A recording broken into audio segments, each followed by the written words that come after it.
First time ever, the WNBA comes to Canada. Get to see that, like professional women's sports, like for basketball specifically, and having it come to Toronto would make it so much more accessible to young women. Tip-off at Scotiabank Arena. Could it be the beginning of finally bringing women's pro basketball north of the border? There's going to be one-offs where you're going to have a few probably not so great situations, but I think that's the exception rather than the norm. And I think just trusting our community and our society is a good thing. It's something many have been doing regardless of the rules. Now, after years of debate, Toronto is inching towards allowing drinking in parks. Advantage extends. Here's Montour scores. Okay, a tough loss for the Leafs, but a major moment of pride for a Panthers player who spent his childhood in the Six Nations of the Grand River. This is CBC Saturday News.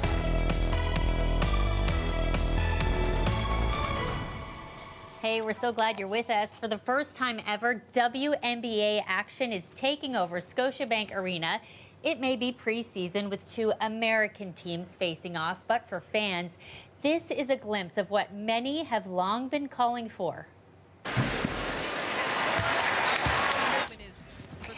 Toronto is one of several markets being considered for a possible league expansion. Experts say it is a huge opportunity to showcase the city's interest in women's basketball. There is just so much excitement. Watching it all for us is Meg Roberts. She's live tonight at Scotiabank Arena. Meg, there's one question on everyone's minds. Does this mean we'll be getting a team here, maybe? Well, absolutely. The game is just wrapping up here at Scotiabank Arena, and it's not necessarily about who wins or loses tonight. You're right, Shannon. It's about that big question. What does this mean for Toronto and also the future of basketball here in Canada? It's like once in a lifetime. This is the first time and the only first time we'll ever be able to have this. I feel awesome. I'm happy to be here. I really want to watch this game. I'm so excited right now, like really excited. She's been to an NBA game, but I thought it was important. She needs to know that the women do it as well. Excitement around a game fans haven't had the chance to see in their own backyard, with tickets selling out in less than 24 hours. Some say they want to see more. We don't get to see that, like professional women's sports, like for basketball specifically, and having it come to Toronto would make it so much more accessible to young women. I see some grandmas here, I see toddlers here, and I love that we could do this for our girls, so we need a team in Toronto. Today, the deputy mayor joined the WNBA commissioner to declare Saturday, May 13th, 2023 as Welcome WNBA Day in the city of Toronto. It's not just fans who are excited, it's a full circle moment for Minnesota Lynx Bridget Carlton, who was born in Chatham, Kent and drafted to the WNBA in 2019. It's pretty surreal. You know, growing up, I never, you never imagined WNBA associated with Canada at all. It's kind of two different things. So to be a part of this game is super special. The preseason game might not count for much in the upcoming season, but the one game could have a huge impact on women's basketball here in Canada. The WNBA commissioner, Kathleen Engelbert, says Toronto is in the running as a possible expansion city. We're at about 10 now that we're talking with and we're doing due diligence on and we're doing a lot of analysis on. So we're getting closer. Obviously, I've told you, Toronto scored very high on the list. The game is widely viewed as a test for the Toronto market, a test some WNBA watchers want Toronto to pass. There is so much pent-up demand. We have been waiting for this for so long, and obviously we show up for the Toronto Raptors, and we would show up for whatever Toronto team ends up coming, hopefully. Well, the commissioner did not mention when a decision would be made on a location, but she did say that she'd be touring other cities this upcoming summer. So fans here, you better cross your fingers. Shannon. Lots of hope. Okay, thanks, Meg.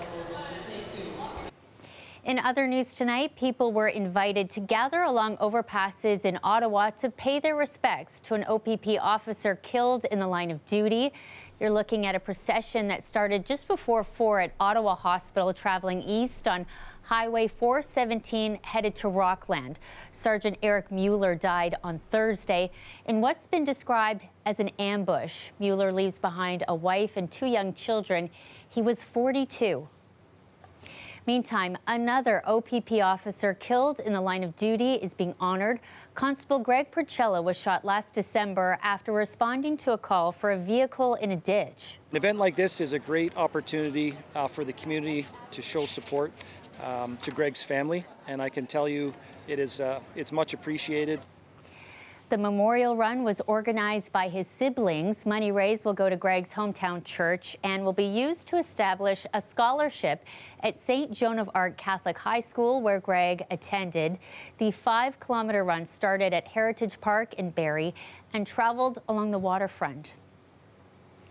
The City of Toronto is the latest to declare homelessness an emergency. The move means warming centres can now open for more days next winter. When the temperature hits -5 or when Environment Canada issues various winter weather warnings, centres can open. Previously, they only opened doors when the temperature hit -15 or the wind chill made it feel like -20. Still, the city says it won't be able to operate warming centres past January 1st next year without additional government funding. It's asking Ottawa and Queen's Park for $5 million. Well, it has been a long simmering debate whether to allow drinking at City of Toronto parks. It's something we all know is happening regardless. Well, now City Council says it might go ahead. Tyler Cheese explains. We want to have a birthday party, and the parents are going to have their own special cooler for the parents. So we're going to serve alcohol at this little party. They simply get on their phone and look up which is the park I want to have that party at. Councillors have voted to develop an opt-in pilot program to allow drinking in parks. Opt-in meaning councillors will each decide if their ward will take part based on public consultations. Carol says it's a similar approach to one that has worked for Vancouver. They've done a sort of 3-year rollout using pilots and expansion, and finally this year they have a permanent model, and they have no regrets doing so. Still, mayoral candidate Josh Matlow says he'd rather see the program rolled out citywide, while Gord Perks says he's only in favor if the city boosts treatment and harm reduction options. Meanwhile, at Trinity Bellwoods Park this weekend, the park is such a big socializing spot that being able to do that with your friends out in nature and, well, I don't know if we'd call this nature, but, you know, out in an open space in the sun, it'd be so nice and add a lot to the summer vibes in the city. Some on social media have expressed concerns ranging from leftover garbage to an increase in violence, but the park goers I spoke to aren't concerned about that. It's not a big issue. I feel like you just got to trust people and let people enjoy, especially this season when it's so nice. I think a pilot project's the way to go. Hope people drink responsibly. Obviously, people love coming to the park. It's good to be outdoors. So yeah, hopefully it's good and we'll see where it goes. City staff are expected to report back to council with details of the pilot in July. If approved, it will run from August 5th to October 9th of this year. Tyler Cheese, CBC News, Toronto. We now have the final list of contenders for those running for the mayor's chair. The deadline to register as a candidate has now come and gone. Municipal Affairs reporter Sean Jeffords is at City Hall. So Sean, tell us, what's the final tally of candidates? Well, it's a record, and it's a lot. We have close to 100 candidates in the race right now. Now, that could change. The City Hall staff basically have to review all of the candidates and set the ballot, set that field finally by Monday at 4 p.m. But as I say, close to 100 candidates, that is a record. City staff say that they've never seen any more in a mayoral campaign. And frankly, it's going to lead for a very big, it's going to create a very big ballot. So you'll have on election day pages and pages of candidates that people will have to sift through to cast their vote. So Sean, who are the candidates emerging as frontrunners? It's a great question, and it's actually pretty tough to say, but I think it's, when you look at the polls right now, we've got 6 candidates who have emerged in the lead. We've got Brad Bradford, Anna Bailau, Mitzi Hunter, Mark Saunders, Josh Matlow, and Olivia Chow. And those candidates are likely going to get the most scrutiny in the coming weeks. It's totally possible that others emerge who are just a little bit further back in the pack. Polling is what it is. It's a mark in time. It's a measure of that day, of a particular feeling. And sentiments change, and that's why campaigns are so important. We're going to see a lot of debates over the next few weeks, and I think people are going to start to tune into the race. So that horse race and where those candidates stand could change. I should say, though, that the one consistent thing that we are seeing in all of these polls is that Olivia Chow is the leader, and she's out by quite a bit. So I guess next week is actually the first big week of campaigning. What will you be watching for? Well, the week kicks off with the debate. So we've got the Daily Bread Food Bank hosting a number of top-tier candidates. That's going to be something to watch because we're going to really finally start to see the candidates together, interacting, pulling apart their particular platforms and policies, and that's going to be really important for voters as they try to make their decision, try to really decide who they're going to support on June 26th. And we haven't really had the same level of scrutiny or opportunity really to see that interaction between candidates. That's going to start this week. I also expect that we're going to see a lot more policy announced this week, in the coming weeks, and that'll give another opportunity for people to look at these candidates, especially these top-tier contenders, and judge who they're going to cast their ballot for. Okay, that's Sean Jeffords reporting for us from City Hall. Well, it's definitely a very crowded field for the by-election set for June 26th, including a dog named Molly. I'm the stand-in name for Molly. Molly is running for mayor, but we have certain rules and regulations that only allow humans on the ballot. And so I'm going to be her campaign manager, and I'll make sure that her pledges are honored. She's also feels quite strongly about honesty in politics. So if anybody, she wants to change the law so any mayor who doesn't keep their promises, words have to matter, and they have to pick up poo for an entire year, including hers.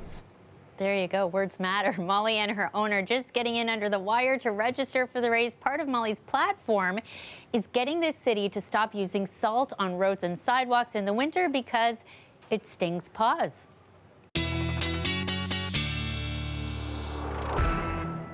What a gorgeous Saturday, and I love her platform. It's true, you see the dogs, they dance, you know, they need the little boots. Shannon, I've always said that every good city needs its good city watchdog. There you go. We got Molly. We also have a positively beautiful forecast as well for Mother's Day. I have all the details for you. But let's talk about this for a minute because today's temperatures, even though they're still about 5 degrees above seasonal, just pale in comparison to that beautiful Friday that we had.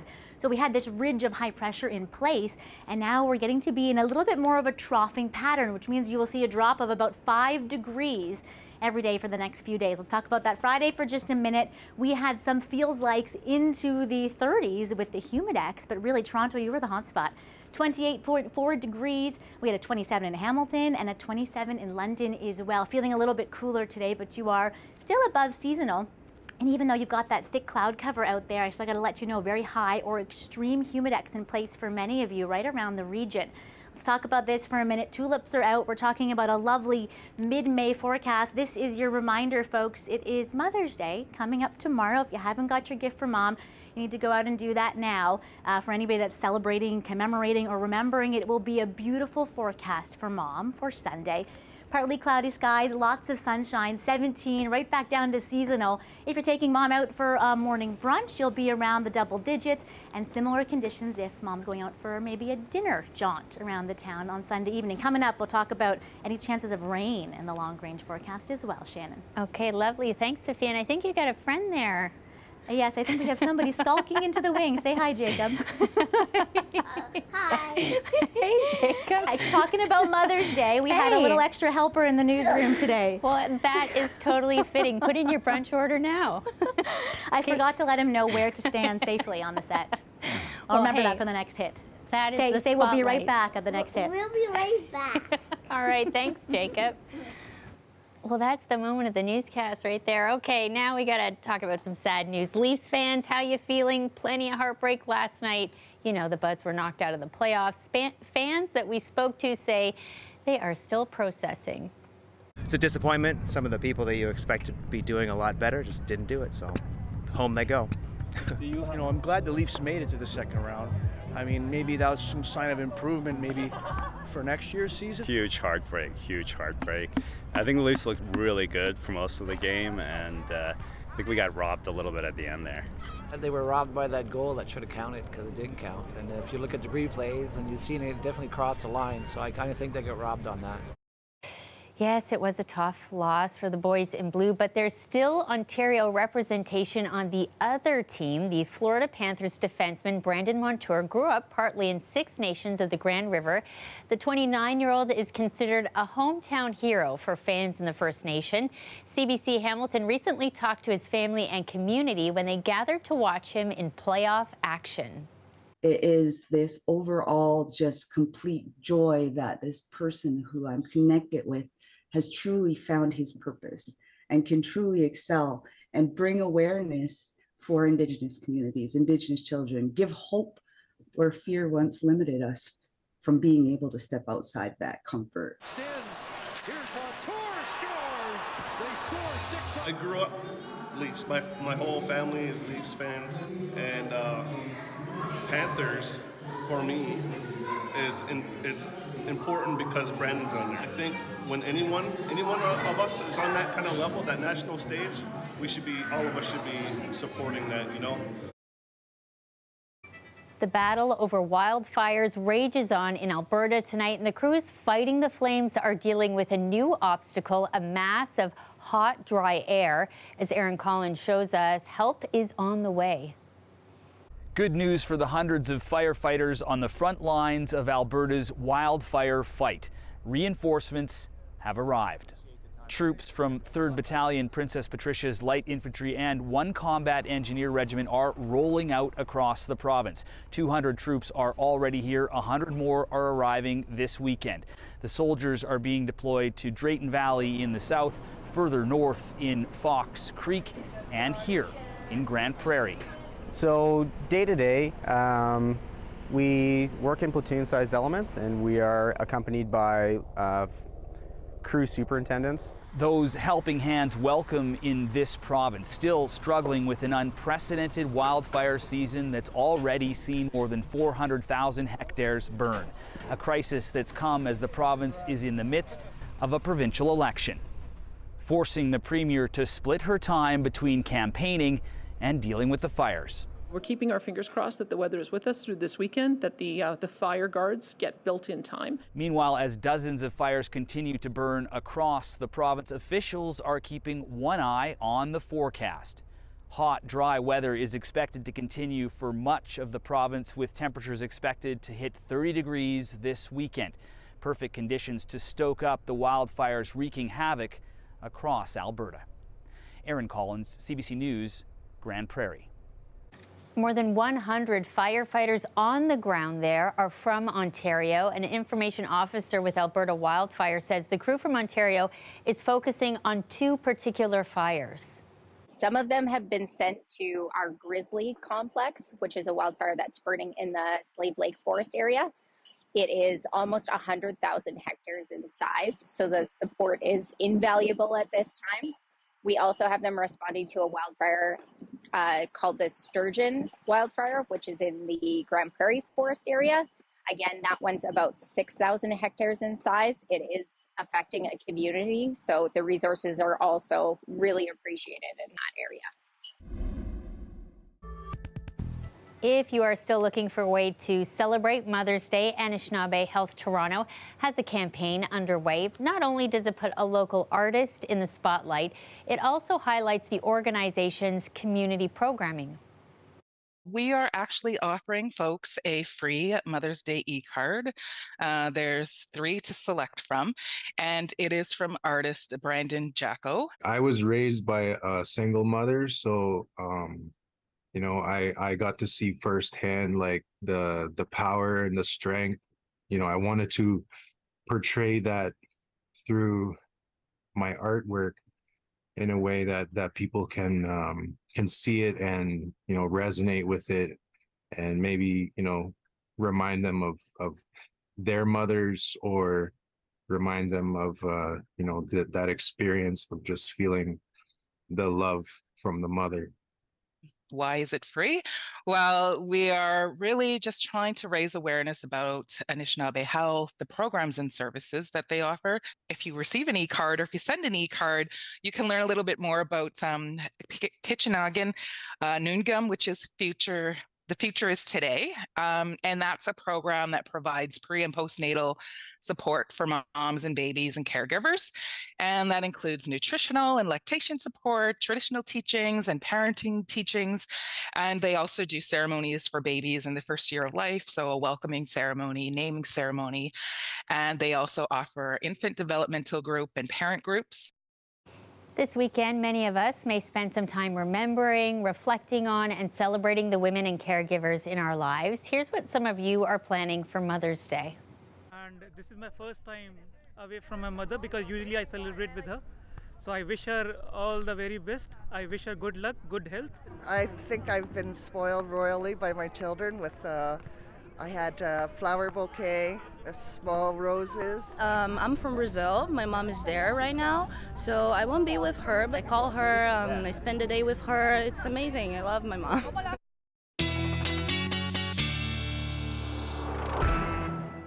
Okay, people want to know probably about the sunshine and the weather. I just want to know, where's Jacob? Where'd he go? Well, he may be planning a happy Mother's Day message to you in just a minute. Maybe he's writing out his card to you right now. So the cat's out of the bag. I don't know if you could see, but the whole time I was doing my last hit, I was motioning for him to stay away over there. No, we just want more Jacob. Yes. That's the my extroverted son, I have no idea where he gets it from. He better have a really good gift plan for me on Mother's Day, which is tomorrow. Let me tell you about your forecast. And I think Jacob wants to come say hello if everybody's okay with that. That ridge is over, that troughing pattern is back in, but it is still going to be a lovely day. No rain on our parade, Shannon. Sunday, we will be into the double digits in the morning for our brunch. Hint, hint, anybody listening in the wings over here. Sunday afternoon, we're seasonal and plenty of sunshine for all of you moms out there. Temperatures look to bump back up a couple degrees above seasonal for your Monday and your Tuesday, but then I gotta show you this little blip in the radar in the long range. Look at that.